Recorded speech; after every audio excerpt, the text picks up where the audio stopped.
podcast is a quest for well-being, a quest for a meaningful life through the exploration of fundamental truth.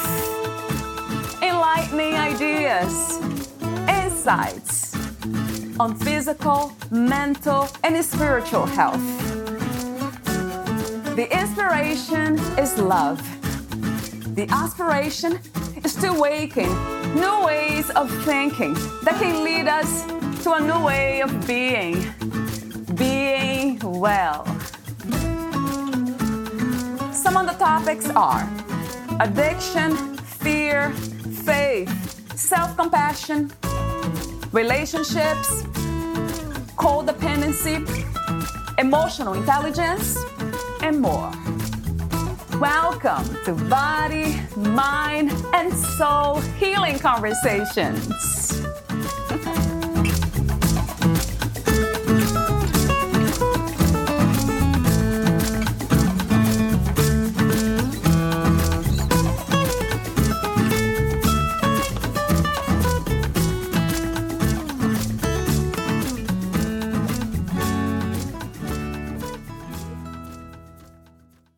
Writing is a healing act. Keeping a journal or writing in a diary for self-expression is a worthy pursuit in and of itself. But sometimes you might want to share your story so that others who are going through a similar circumstance can benefit from the lessons you've learned. If you are a person who wants to impact the world through the telling of your story, listen to this episode. There are ways to write your memoir that will encourage sales, and there are ways that will lead to no sales at all. It is all in the right telling of your story. In this episode, Randy Peyser will discuss a simple format for writing your story in a way that will encourage readers to find your book so that they can become inspired. Randy Peyser is a speaker, book editor, and ghostwriter who pitches manuscripts to literary agents and publishers.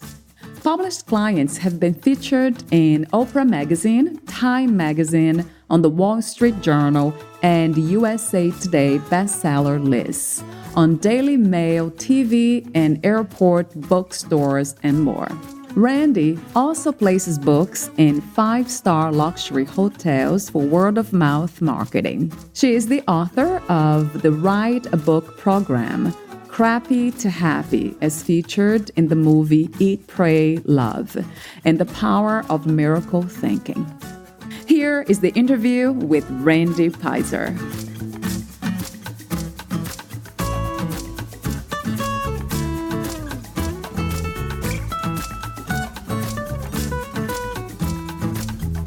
In your own words, who is Randy Peyser? I'd say I'm many different things to different people, but one of the things that I'm known for is practicing what I call random acts of chutzpah. Mm-hmm. And chutzpah is a nice Jewish word that kind of means like having guts, really like nerve. Some people see it as a negative, but I use it in very fun ways. For example, years ago, my dream was to become a published author. And I wound up standing off the freeway in Mill Valley, California on a Wednesday at rush hour, holding a giant sign that read "Author Seeks Publisher." That was my first random act of chutzpah. Wow. And, they say be careful what you ask for because you just might get it. Well, right. A publisher called me that evening, and I wound up becoming editor-in-chief of his national magazine. So I say, be careful what you ask for because my sign read Author Seeks Publisher. It did not read Author Seeks Publisher for her book. So you've got to be careful. Right. You're not specific enough, right? Right. So I'll say in the professional world, what I do is I help people get book deals with publishers. So my company, we ghostwrite books, we edit books. I fly to New York. I sit with top agents like Angelina Jolie's agent and many others. And I sit with top publishers and I get people, primarily first-time authors, book deals with publishers. Wow. Sounds great. Would you say that the chutzpah is the same as having courage? Yes, it is, because it certainly takes courage to have chutzpah. Right, right. Thank you. What is your healing personal story, Randy? You know how, I'm wondering if you've ever heard the term the dark night of the soul. Yes. A lot of people have heard that term. It's kind of like when all the crises in your life multiply faster than rabbits. And that was happening to my life in the early 90s. I had been editor-in-chief of a Bay Area, very large Bay Area New Age magazine, when you could say the word New Age and people didn't roll their eyeballs in disgust. And so it was a time I was very, very proud. I had this identity in the Bay Area as a major voice for consciousness in the Bay Area in the early 90s when the New Age is hot and happening. And all of a sudden the magazine gets sold. I find myself out of a job, and my whole identity is tied to that position as editor-in-chief and my pride and everything else. And all of a sudden, my relationship ends. Someone I had worked on a special project for committed suicide when he couldn't manifest his dream in the timeline that he wanted. And I wound up being in this dark night of the soul. Now, I'd like some truth in advertising here, because is it true that the dark night of the soul is just one night? No, it's like the dark year and a half of the soul. So there I was in this experience of having lost all the various anchors in my life, my job, my relationship, a dear friend who had committed suicide. And here I was just devastated and not knowing, how can I heal from this? What do I need to do? And I started living by the answer to just one question that I asked myself many times a day, every single day. And it's a question that came from a very dear friend of mine. She calls it her crisis question, and her name is Deborah LaForest. And so what Deborah said to me, she said, what is the most loving thing I can do for me right now? So I started asking myself that question all day long. Here I am. I'm just, crying. I'm lost. I'm in despair. And I'm saying, what's the most loving thing I can do for me right now? And I listened to the answer to that. So I'd hear, go for a walk, cry, do the dishes, go back to bed. Whatever it was, I kept living by that response until one day I heard, sit, do nothing. So I sat and did nothing. And while I'm sitting and doing nothing, I asked myself, what's the most loving thing I can do for me right now? And all I heard over and over again is sit, do nothing. So I decided maybe I'll light some candles, because that's still sitting and doing nothing. And so my parents, my father in particular, always gave to all these charities and in Israel. So he was swarmed with Hanukkah candles. And so he had sent me a ton of Hanukkah candles. So I put them in a menorah, and I would light 8 a day. And I would just sit there until the candles burned down, which I'll tell you was an hour and 20 minutes. And that's a long time to just sit and do nothing. Right. But after a couple of weeks, I felt like I had gotten so quiet inside that I could hear the silence of a flame. I was that quiet. And then I started to just think about different experiences from my life. And I decided to start writing them down. And I had, at this time in the early 90s, the big computer then was the Mac Junior Classic. I mean, it was this like teeny tiny little screen. But I wrote this story from my life, and I just started thinking about all these different stories from my life, and I started writing them. I was not intending to write a book, but after about a month, I had about 100 pages of all these different stories from different aspects of my life. And I started looking at that and saying, I think I have a book, but if I have a book, what book is it? And I realized all of my stories had something to do where I had been a victim of some sort, had gone through some crappy experience, and really transformed it and came out more empowered as a result. And so I wound up creating a book called Crappy to Happy, Small Steps to Big Happiness Now. Then I started pitching that book to publishers and eventually got a book deal, and my life completely took this new direction where, I started helping other people with their books. And now over the years, I'm helping people get 6-figure book deals. And I've helped many people get very strong book deals. And I'm well regarded in the publishing industry. But it was from the place of the dark night of the soul that all of this emerged, because I was willing to do the deep work that it took to get here. Right. Wow. Yeah. This is a very interesting question about asking ourselves the one loving thing that we can do for ourselves right now, or things. So that triggered me to ask you another question. What is your definition of love? Wow. I've probably given over 300 talks to organizations or interviews.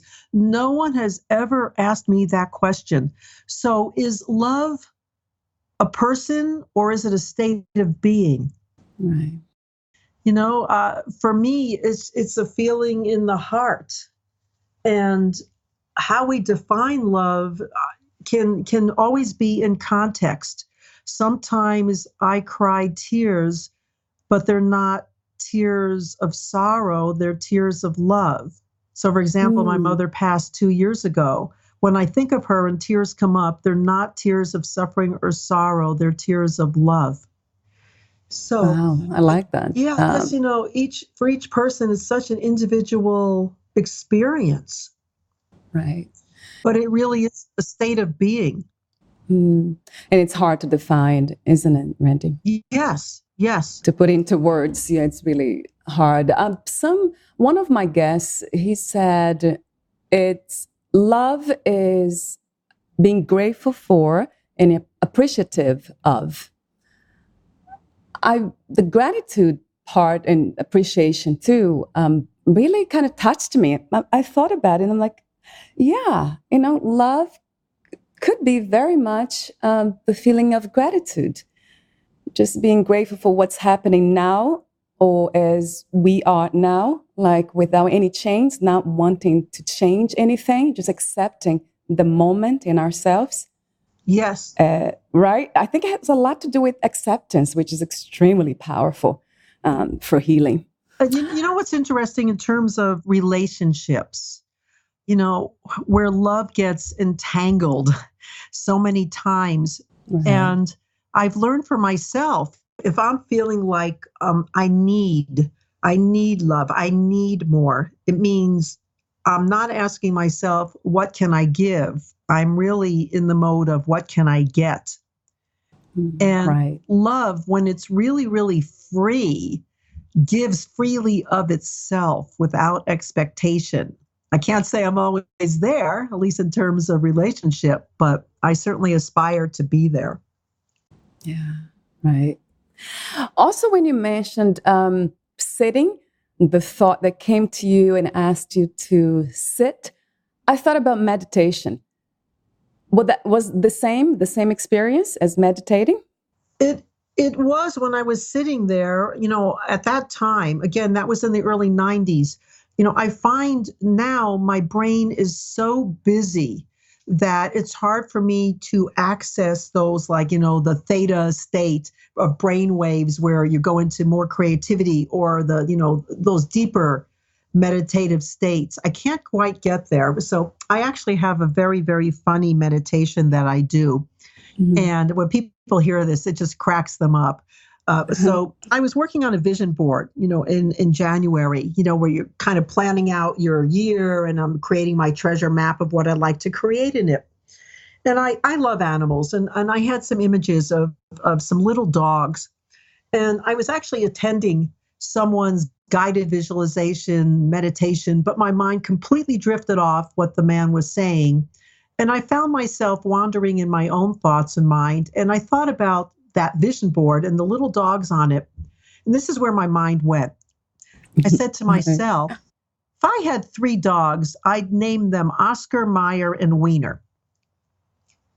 And that cracked me up, and so I started doing the Oscar Mayer Wiener meditation. because it brings me such hysterical laughter and joy to even think about Oscar Mayer and Wiener as names for dogs. And if I had dogs like that, people would just delight in hearing that. It would make them laugh. And of course, when we're laughing, are we lightening up our energy? Absolutely, right? Oh, no doubt. So No sometimes now, I start thinking about people do sacred chants and different, all different kinds of Sanskrit chants or Buddhist or whatever, or Hindu. And I do my Oscar Mayer Wiener, and it just cracks me up, and it just brings more joy and delight, and that's really what we should aspire to do for ourselves, is to bring in more joy and delight. Yeah, I like that. That's funny that you said that, because today I was talking to someone on the phone, and then his name is Billy. It's one of my guests. And it made the name Billy, it makes me happy. I don't know why. Like Amelia, it just brings joy to my heart. And that's so funny. I don't know why it's certain names. I think it's really good. People get so uptight about little things, or they find themselves apologizing for all kinds of things. Like I was in a grocery line, and there was a problem with the cash register, and the clerk was so flustered, and there was a long line of people, and some of them looked angry. And I just said to the cashier, I said, appendicitis is urgent. Waiting another 3 minutes, not so much. And, I look at life like that, like what really are the priorities? Where do I need to be, stronger? What triggers me? What doesn't? Because we all have things that trigger us or that don't. And they're different for every single person. So I really encourage people to look at, is it as urgent as appendicitis, or can you really just let this one go? Right. Good point. So true, Randy. I don't know. That's another mystery, right? Why so many people are attached or not aware of the power of positivity, just looking for things that are positive experience, exploring them more, having more of these experiences throughout the day. I connect positive experiences to enjoyment, like gratitude, enjoyment. They are connected to me too. And combining those two, it kind of transforms into this positive way of living. And the more we have those moments, the better it is to treat even trauma. That leads me into my next question to you. Why do you think writing is a healing method? Well, a lot of people already understand the power of journaling, because writing is cathartic, because you can express anything you want. It doesn't necessarily mean you have to publish everything you write. And I also, for many years, kept a file in a filing cabinet called Healing. And any situation that I found myself in that wasn't resolved, there was still, tentacles of stress or anger or disappointment or sadness or whatever, resentment, I would put that situation, I would write it out and put it in the healing file and forget about it. Just let it be. Some people might, choose to put those kinds of letters up in smoke and, let them go out to the universe with a prayer, whatever. But that was what I did. Yeah, let me see if I can ask a more specific question about writing. What is that about writing that makes us connect deeper with our own feelings and emotions, our own selves? In order to write, you have to listen. You have to be tuned in. Right. Like boomers in particular like quiet. They like total quiet space and no distractions. Millennials and some of the younger generations, they're going to do their writing in a cafe. That's where they feel vital. Right. But wherever somebody chooses to write, it's really about an inner listening process. I like that. Where does our creativity come from? It has to come from some form of inner listening. Right. So that's kind of a reconnecting or connecting ourselves to our own selves, the depth of our own hearts, our own souls, if we may call that. Yes. And then there's what I would call safe writing and what I would call risking writing or risk writing. And safe writing is if you're afraid that somebody might see your writing, so you censor what you're really feeling or what you really want to write. And then there's the risking writing where you just kind of spill your guts. And like when I was writing my first book, Crappy to Happy, after I wrote all the stories, I went through each story one at a time and realized, oh yeah, this goes in the book. No, this one was just for my own personal catharsis. It doesn't need to be read by anyone else. And so then, you can discern, who are you writing for? It's perfectly lovely to write for other people. I mean, a lot of people like to share their memoir and their writing so that they can inspire someone else to overcome something that they've been through in their life experience. A lot of people choose to write memoir just for that reason. Right. Let's get to those questions about memoir writing. What is a healing memoir? My first question. And the second one is, why is it important to write a memoir? Okay, so I can only take questions one at a time because that's how my brain processes information. Yeah. So I'll ask you to repeat the second question later on. So what is a healing memoir?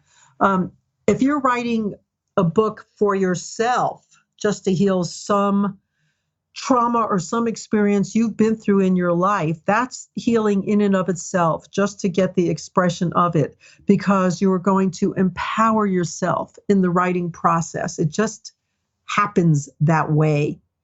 The more you can get out of your head and onto paper, the less you have to carry around in your head. And it really, really helps you to heal to write it.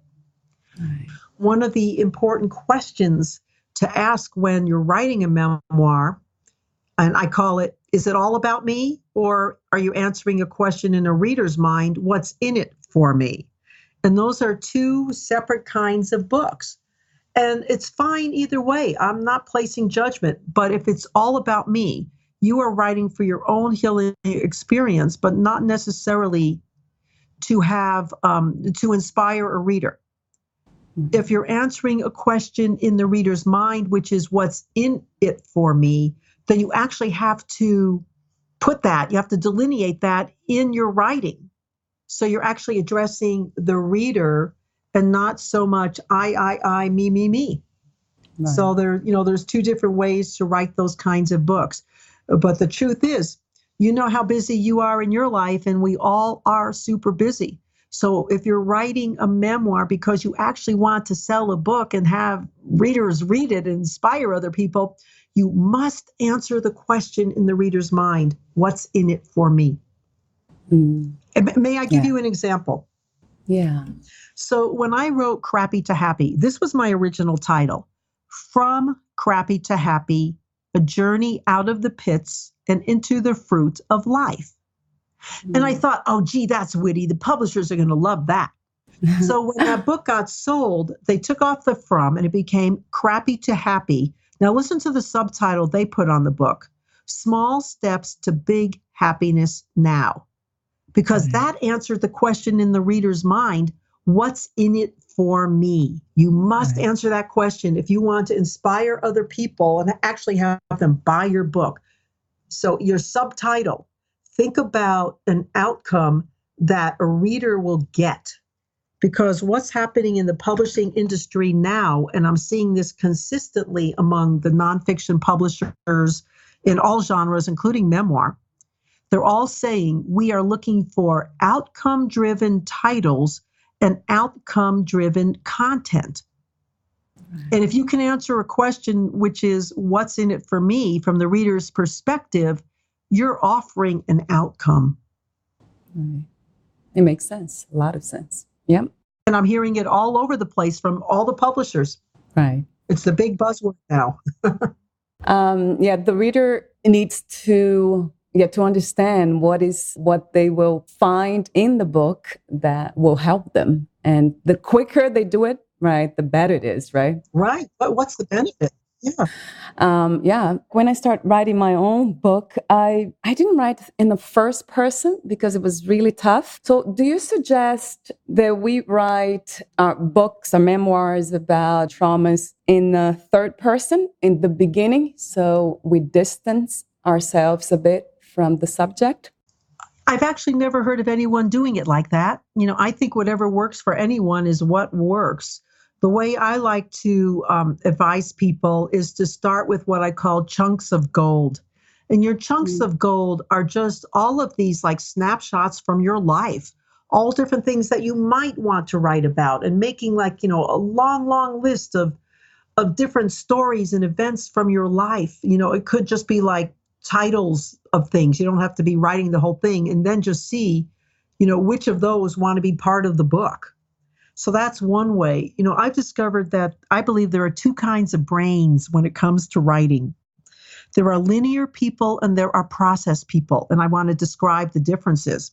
And they're both fine. It's just the way different brains work, the way different people operate. So linear people like to work with an outline. So they're going to create the title and all the chapter headers. And so they have an outline to work with, and they're going to fill in the outline, basically writing from chapter to chapter. Yeah. And they're going to take it from A to Z. All the steps are mapped out. Process-oriented people will write about this, then they're going to write about something else, they're going to write about something else, and then they're going to write about something else. And then they'll write about wherever their mind takes them. And once they have a whole bunch of writing, they're going to figure out what the book is and put it together in its right order. And I'm more process-oriented. That's the way I work. But whatever works for somebody. One of the things that I do advise, though, because publishers in particular do not like a particular style of writing, which is to write in present tense. So you should be writing in past tense. Oh, that's a good tip. So, for example, instead of saying, I see XYZ, that would be present tense. You would say, I saw XYZ, past tense. Why is that? They just don't like it. I can't tell you more than that. Is there a reason? But, a logical reason? Most books are written in past tense. So when I get in an author, who has a book in present tense, it might be harder to sell. I might not even be able to sell it. It really depends, but it's much harder. Publishers just don't like it. Yeah, I'm wondering what the reason. What is the reason for that? I don't know. And may I share a couple of things for writers to watch out for in their writing? Absolutely. Okay. Be careful about pet phrases. And pet phrases are like when I'm editing, let's say analyzing a book or editing it, all of a sudden I'll start seeing certain phrases or certain words that just repeat many, many times throughout a book. And I call that a pet phrase. So, for example, I was working on a book this past year, and the pet word was thus. Well, thus isn't even a word we use currently in most circumstances. Mm-hmm. I had another one, all of a sudden. It's just like, oh, my God, is there so much drama in your life, really? I mean, that was the person's pet word. So watch out for repetitive words. I had one book where the woman was sick to her stomach in all different circumstances throughout her book. And I had to say, do a find on the word vomit, puke, and stomach. And you've got to change out some of this. Right. You can't have it going up throughout the entire book. We just can't. Another thing to look out for are what are called weak words.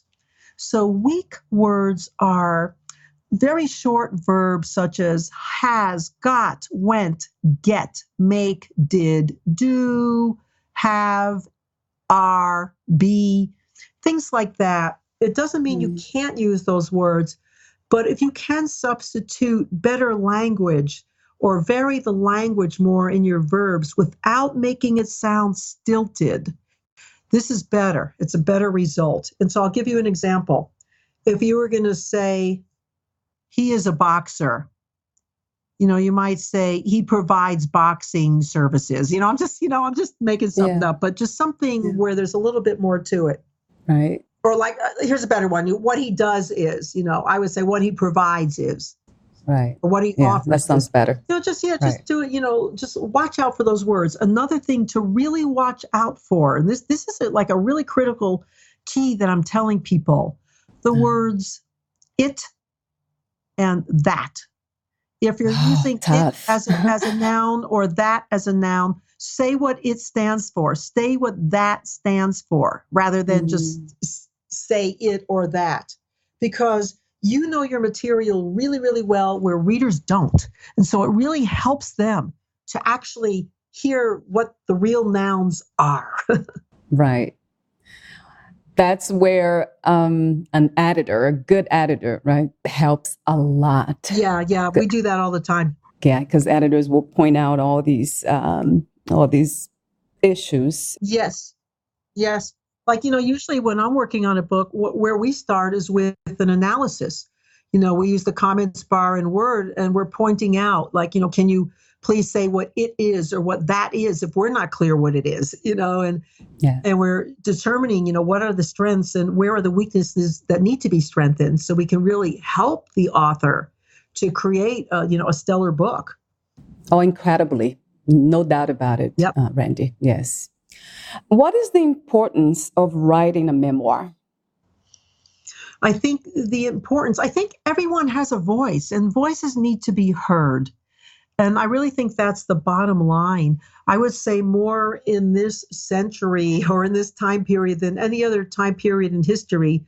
It seems like more people want to share their story. They want to make an impact in the world. And I think being able to make your personal impact, to impact the life of one other human being, I mean, that's just a huge accomplishment to make in this lifetime. Yeah.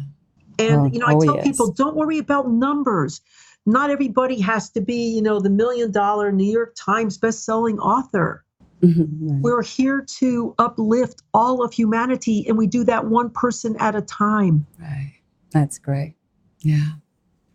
What is the question you ask every author who comes to you with a memoir?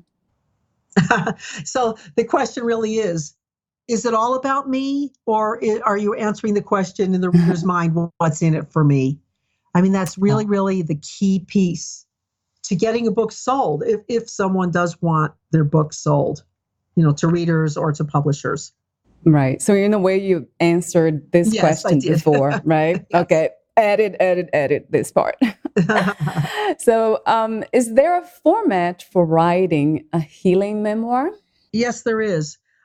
When you just write memoir, just straight, like a story of your life, you can probably get a certain amount of sales, but if you really want to get a lot more sales, this is the format that I use for my own personal books. And I love this format, and I give it to you freely to use because this will help you sell a lot more books. My format that I do for my books are stories followed by steps.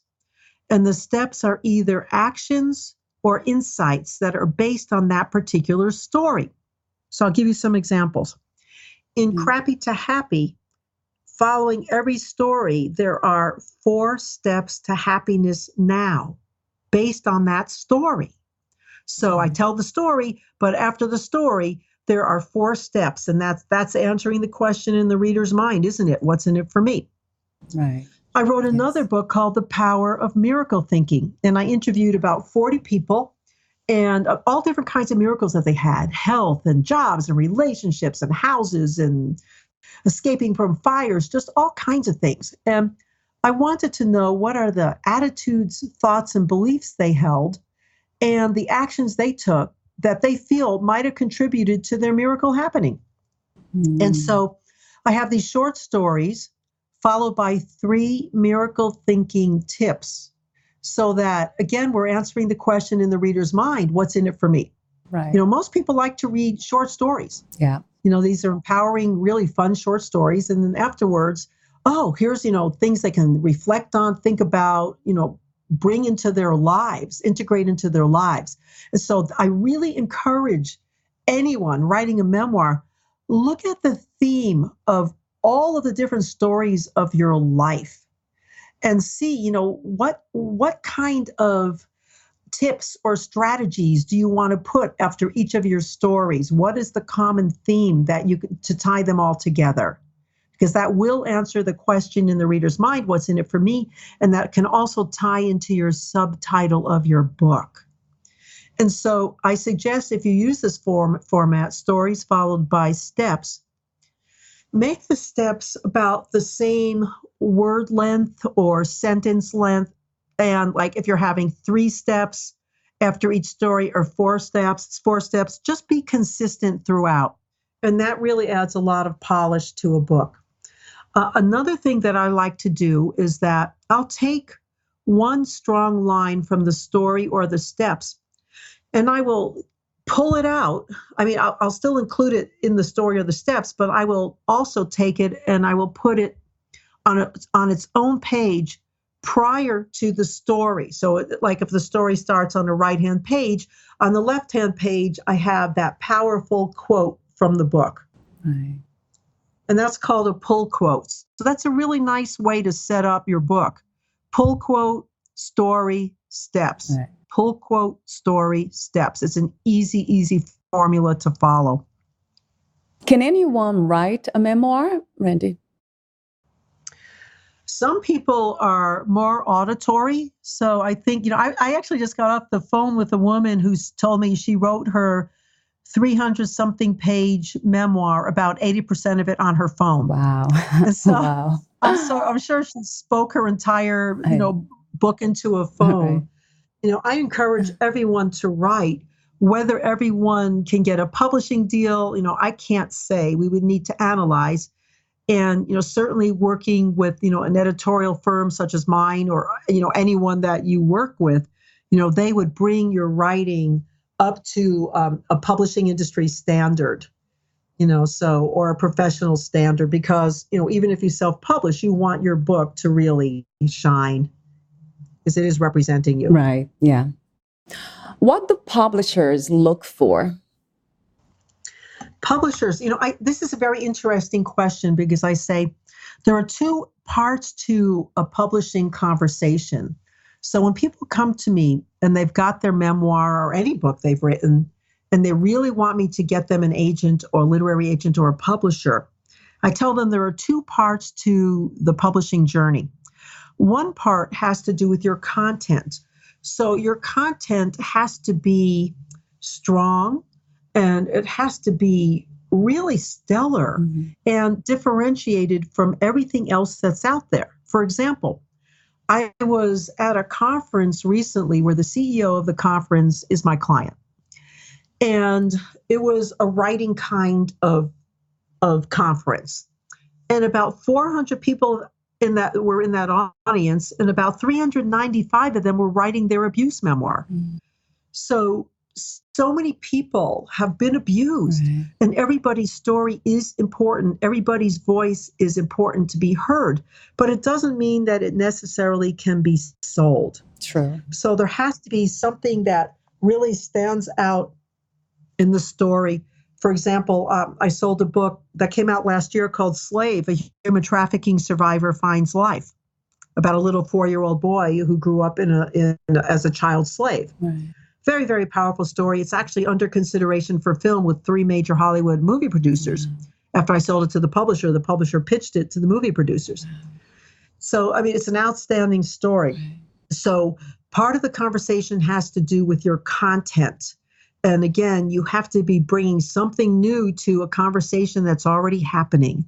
That's like the strongest kind of positioning.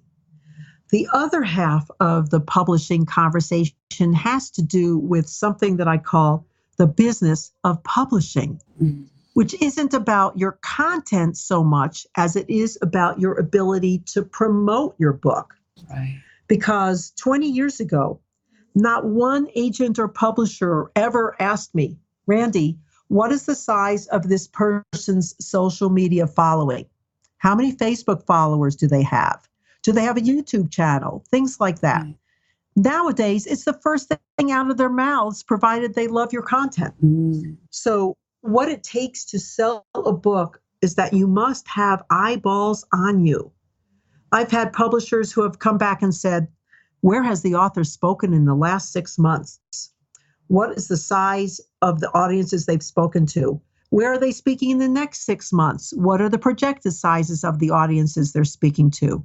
Are they doing trainings? Are they doing workshops? Are they doing podcasts? How visible are they? So it's a numbers game. It really is a numbers game. So even if you have the best content in the world, your next step is to build numbers, because publishers will look you up. I was sitting with Angelina Jolie's literary agent, and I was pitching a project to him last year. In the middle of my pitch, I'm sitting with him in New York at the Javits Conference Center at the largest book expo in the country, where I go every year. And here I am pitching all these books in this big publishing industry feeding frenzy. And I'm pitching this author, and I think the pitch is going well. And the guy pulls out his phone in the middle of my pitch, looks up the guy on YouTube and says, oh no, his numbers are too small. Wow. So wherever you are comfortable, like, some people are Instagram people or Facebook people or LinkedIn people, wherever you want to make your mark, whether it's YouTube, whatever, do what's comfortable for you, because that's the thing you're actually going to do. Right. And build your numbers. And here's a trick. Here's a really, really good tip too. What you can also do, and this can help, because I'm always looking to tip the scale in your favor, leverage other people's lists as well, which means think about all the big mouth people you know everywhere who has a larger list than yours. When people work with me, I actually have a templated letter for them to send out to everyone they know asking for their support in the book launch. And we're actually able to leverage other people's numbers to help support the sale of their book. So all this goes into selling a book. Yeah. It's not called the publishing business for nothing, right? There's a reason for that. It's a business. Yeah. It's an industry with industry standards. And, especially even if I'm bringing a project to Penguin Random House or McGraw-Hill or Simon & Schuster or wherever I'm bringing it, we've got to have numbers in place. Coming to my last questions to you, and they will be about spirituality, and I call them wholesome questions too. And the first one is, are you spiritual? Very. In fact, a TV host once said to me, Randy, you were born Jewish, your books are spiritually eclectic, and you speak in churches. And how do you account for all this? And what came out of my mouth that just popped out was, same God, different rapper. Right.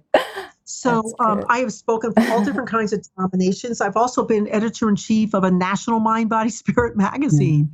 I mean, so I've interviewed all of, the Deepak Chopra and Wayne Dyer and Carolyn Mace and Marianne Williamson and Neil Donald Walsh and Esther Hicks and on, all the top spiritual authors. And, that's how I live my life. And I call it, when I'm working with people, well, let me just tell you my intention.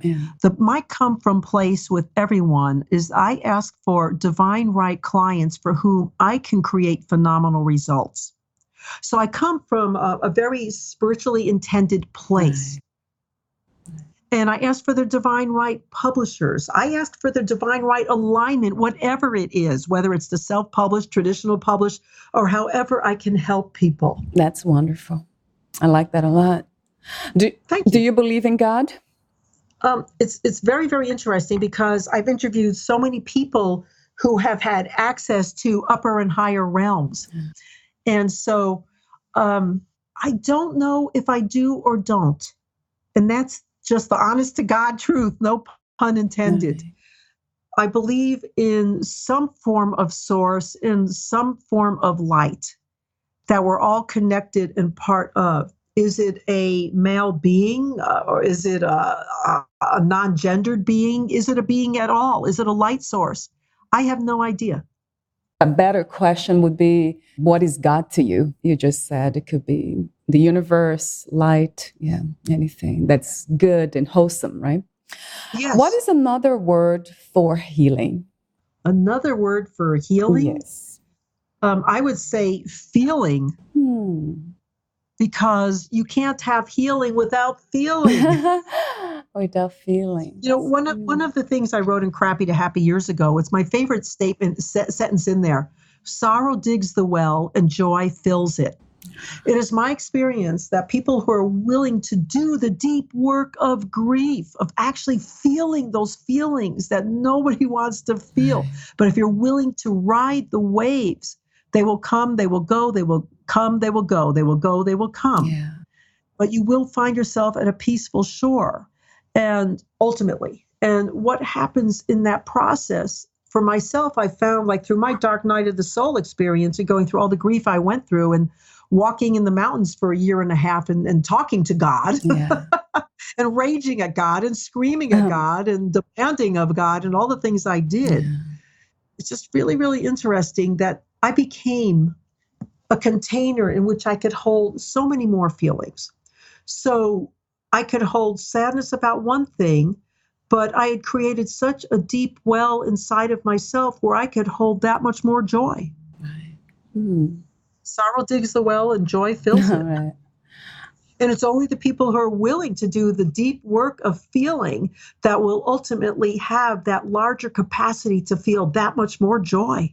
I absolutely agree. The problem is overcoming fear, feeling fear. In order to understand them, I think, there's a lot of to do with courage, like you said earlier in the beginning of the conversation, just facing our own fears. I have a story about that that's so powerful. Yeah. When I share it, people are very, very moved, and I'd love to share it with you if I may. Yes, please. Yeah. Okay, so 19 years ago, I'm in New York at this big publishing industry feeding frenzy called Book Expo America. It's at the Jacob Javits Center, downtown New York. There's 40,000 people there, and everybody has their agenda, and everybody's looking for the right connection. Mm. I am a deer in the headlights. It's absolutely terrifying. I want my connection. I want to find a publisher for my first book, but I don't know anybody, and everybody seems very well connected. And there I am in the middle of all this, and people are rushing around, and I feel incredibly afraid. Now, I'm there with my very dear friend, Jill Lublin, who is a national publicity strategist. So we're walking along. I'm a deer in the headlights. And all of a sudden, Jill goes, CNN. And she's running after CNN to go make that connection. A little while later, she goes, USA Today. And she's off and running. So I wanted to keep up with her. So this is what I did.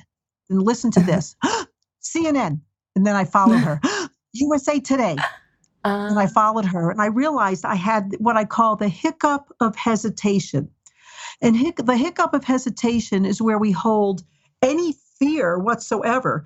We may really want something, but there's some fear that's in our way. We can feel that little hiccup in our step. Now, here I am, surrounded by 40,000 people and my dear friend Jill running after CNN and USA Today. And so I decided I wanted to overcome that fear, my fear, right then and there. And so this is how I did it. I decided I would physically model Jill on the show floor. So I'm walking along. All of a sudden, in the distance, I see Ladies Home Journal. And no backstep, no hiccup of hesitation. Boom, right to that person. And I made that connection. I got that business card. And so what I tell people is wherever you feel those hiccups of hesitation in any aspect of your life, you may say to yourself, and this is what I say to myself, go, go, go. That's it. And you take out that hiccup of hesitation. You take the step forward with no hesitation. And so physically modeling my friend brought me to that place. When I speak, live in person, and I physically demonstrate that, and you won't even hear a pin drop in the room. Everyone holds fear. I don't care how famous they are. Everyone does. True. Just notice where you have those hiccups of hesitation. And if you are willing to allow yourself to take that step and go. Right. That takes awareness and then courage. I like that. Yeah. Working on those two areas. Or chutzpah. It all comes around. Right. What do you appreciate and value most in life? I appreciate and value the people I love, right, and the animals I love. That's and my heart is pretty wide, and I love a lot of people. Yeah, that's wonderful. When I'm working with people, I always tell people, a book isn't just a bunch of words on a page. It's your dream. Right. And I get to help you birth your dreams. And to me, how fun and how joyous is that? Yeah. I rejoice in getting people book deals. This is my fun. Spiritual fun. I like that. Oh, it is. It absolutely is. Yeah. Meaningful. What does success mean to you, Randy? Every person who has thanked me with tears in their eyes for however I've helped them in any kind of way or capacity equals success. Mm. It's not a dollar figure, although dollars are fun. They're good too, right? And appreciated. Right. but every single, just every acknowledgement of and gratitude. Yeah. You know, that's amazing. Right. I absolutely agree. What gives your life meaning? What gives my life meaning? Yes. I love helping people and I love helping animals. So that really just gives my life meaning, to help people make their impact in the world. Right. Do you believe in life after death? Very much so. In fact, I often receive messages from people who have died to give to people. And, you know, it's not with information that I've known, and the information is confirmed. I had an experience of helping my very loved mother through her death. I actually coached her through her death a couple of years ago. By her side, just telling her, relax, it's okay, you can go, I love you, Dad loves you, my brother Ted loves you. And I was visiting my brother and my dad in Atlanta last year, and I was in the back seat of the car. My brother was driving, my dad was in the front seat. My dad's 90, and they were in the front seat of the car. I'm in the back, and I decided I'm going to call my mother in. You know, it was the four of us, our family. We were all loving and close. And so I didn't say anything out loud. I'm just sitting in the back of the car, and I called my mother in, and I could feel the tears. And those were, like I mentioned earlier, the tears of love, not tears of sorrow. Right. I'm sitting in the back seat, you know, and all of a sudden my brother in the front seat said, I feel Mom. I've never felt her before. So, you know, for me, those kinds of experiences are certainly confirmation of something beyond the physical. I've also I've had the privilege of editing books that have taken my understanding and my awareness to very different levels of experiences beyond the veil. So do you believe that this kind of life after death, it's a place that we go to when we die, or it's mind continuation, reincarnation, rebirth? It could be a combination thereof. You know, I mean, I don't know. I mean, so many people have reported on various, you know, white halls and studying and, you know, and sacred temples. And, you know, I don't know. I had an experience one time. It's actually in my Crappy to Happy book, and I call it the not so near-death experience. Yeah. In which I'm having a dream, and all of a sudden I'm standing with some kind of guide in the air, as though air is a perfectly great place to be. And I'm looking at all this beauty below me, just absolutely stunning beauty, nature everywhere. And I can see clouds. I see lights coming from various clouds, and I'm aware that beings are working in those areas, although there is no sound. It's just very pristine, crystalline, and clear. And then I'm hearing, it's time to go back to your body. And I stayed conscious the entire process, from that lucid dream experience, if it was a dream, into it's time to go back to your body. Click, you're in your body, open your eyes. And I was conscious the entire time. So I call it the not so near-death experience. Yeah, wow, really interesting. Yeah. An experience that we can learn so much, right, about the mystery of life. Yes. What are 3 things about life you know for sure? Wow, what a powerful question. Man, you can ask the questions. These are great. 3 things I know about life for sure. Yeah. One is that ultimately we are all headed towards love. So I try to be that source of love in this lifetime. And if I have any kind of discord with anyone, it is my intention to bring it to at least neutral, if I can't get all the way back to love. Wow. So I think that's like one of the most powerful powerful things that I know about life. Yeah, I agree. And, I learned that through another Beyond the Veil experience where someone I had worked for in my early 20s who was a very not nice person eventually died. And I worked on forgiving this man for 7 years. And one day he appeared in a lucid experience in a dream state, and he was at a blackboard. And I said, oh, he's teaching me something. And in that moment, I received a transmission of love like nothing I've ever felt on the earth. It was huge. And I realized this man was making his amends to me from beyond the veil. Right. And I realized from that ultimately the only place we are all headed is to love. So can I be that source of love in this lifetime? So that's really one of the strongest lessons I know about life. Yeah, that's powerful and true to my heart as I listen to you. Yes. Love, the second thing you know for sure? So another thing I know is that, and I write about this in The Power of Miracle Thinking, that what we are actually going to create in our lives, no matter what we say we want to create, is what we insist upon creating.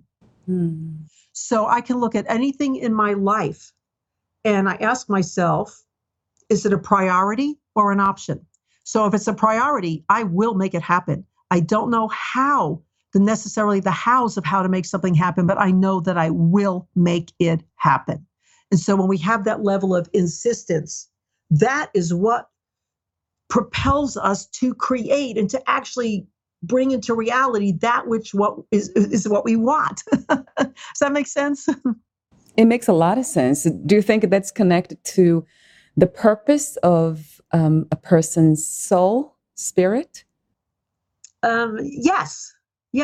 Because what drives us? What is the passion that drives us? That sense when we have that sense of insistence, I think people, a lot of people struggle with, what's my life purpose? Well, where's your passion? What do you love? Right. Start there. Yeah, you might be very much connected. Yeah. Yes. And the third thing? The third thing, God, I can make a whole list, but yeah. I think the third thing is another thing that I say in The Power of Miracle Thinking. I say that the universe will never give you a yes, but. Yes, I want this, but. Right. And so for me, I'll just give the example of years ago, I really want a relationship. Oh God, bring me that relationship, please. Bring me. I want it. Oh wait, I don't want to get my heart skewered like it's been hurt before. Yes, I want it, but yes, but. Mm-hmm. So whenever we have those yes, buts, we've got to get off our big fat butt. We have to get off that butt if we want to create what it is we want. Right. And I figured out how to do that. And it's by asking a question, which is, what is it I'm truly willing to allow? And if you ask yourself that question, again, these are self-inquiry questions, like, what's the most loving thing I can do for me right now? But this question is a very gentle, simple truth. What is it I'm truly willing to allow? Right. And that will lead you in the direction of your dream. So, for example, in a relationship, I said, okay, I'm willing to allow a phone conversation with a new person and a dinner with a new person and maybe holding hands. That was my little safe zone. So here I talk about, chutzpah and taking risks, but there's also the gentle truth.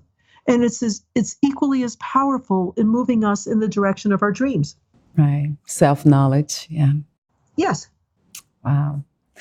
It has been a fun I love listening to you talking and insightful, deep.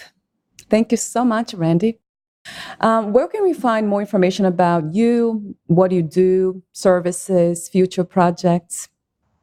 The easiest place is on my website, which is www.authoronesstop.com.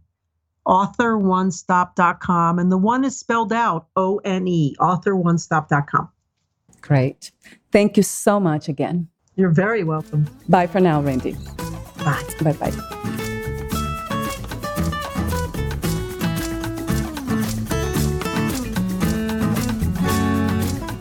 Thank you for listening. To learn more about Randy Peyser, please visit her website, authoronesstop.com.